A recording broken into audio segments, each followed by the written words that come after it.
अब हम बात कर लेते हैं कंपोनेंट्स की, कंपोजिशन संगठन का मिट्टी पर आयतन के आधार पे बात करें। मृदा अवयव component of soil based on इसकी जो वॉल्यूम वॉल्यूम के आधार पे इसमें मृदा में क्या क्या पाया जाता है।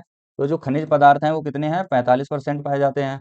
जो मिनरल्स की बात करें तो मिनरल कितने पाए जाते हैं, मिनरल पाए जाते हैं 45%। अगर ऑर्गेनिक मैटर की बात करें तो ऑर्गेनिक मैटर है मृदा में वो सिर्फ 5% पाया जाता है, जो कि बहुत ज़्यादा इंपॉर्टेंट है। वो 7-8% तक होना चाहिए अच्छी ग्रोथ के लिए। तो अगर पानी की बात करें सॉइल वाटर की तो वो 25% होता है, और सॉइल एयर की बात करें वो भी 25% होता है। तो टोटल 100% हो गया, जिसमें जो मिनरल्स है, मिनरल्स में जो ज़्यादातर पार्ट होता है वो किसका होता है, रॉक्स का होता है, जो कि नीचे रहता है। और मिनरल्स में बाकी जो हमारे न्यूट्रिएंट्स हैं वो भी सारे आ जाते हैं। जैविक मामले में जो भी ह्यूमस है, ऑर्गेनिक मैटर है, वो सारी चीज़ें आती हैं। तो पाई चार्ट के माध्यम से भी सॉइल के में ये तो एयर हो गया आपका, ये हो गया आपका मिनरल, और ये हो गया आपका वाटर, ये हो गया आपका ऑर्गेनिक मैटर। तो soil mineral matter, organic matter, soil water और सॉइल एयर, तो आपके ये 4 कंपोनेंट होते हैं। बेसिकली कितने होते हैं, 4 कंपोनेंट्स होते हैं। तो आपको पता चल गया कि मृदा में कितने कंपोनेंट्स होते हैं। तो जो वॉल्यूम के अकॉर्डिंग मृदा का कंपोजिशन था वो ये था। अब हम बात करते हैं, इन्होंने बताया है साइंटिस्टों ने कि जो मृदा की तुलना है जानवरों की विभिन्न प्रणालियों से की जा सकती है।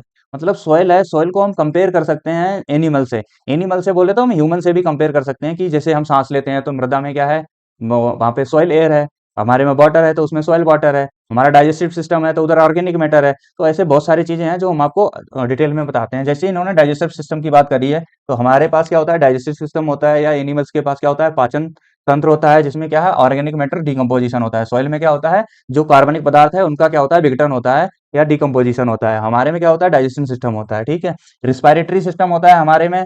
मृदा में क्या होता है, air circulation and exchange of gases. तो इसमें क्या होता है, जो एयर होती है उसका सर्कुलेशन होता है, या गैसेस को एक्सचेंज करते हैं। तो ये भी हमारे से सिमिलर हो गया। फिर हम बात कर रहे हैं सर्कुलेटरी सिस्टम, जो ब्लड है हमारे में होता है। सॉइल में क्या होता है, तो water movement with in the soil होता है। वहाँ कैपिलरीज होती हैं, हमारे में वेन्स होती हैं, मृदा में क्या होती हैं, कैपिलरी होती हैं। कैपिलरी मतलब पतली नलिका होती है, जिसके थ्रू क्या होता है, वाटर का मूवमेंट होता है। हमारे में क्या होता है, ब्लड का मूवमेंट होता है।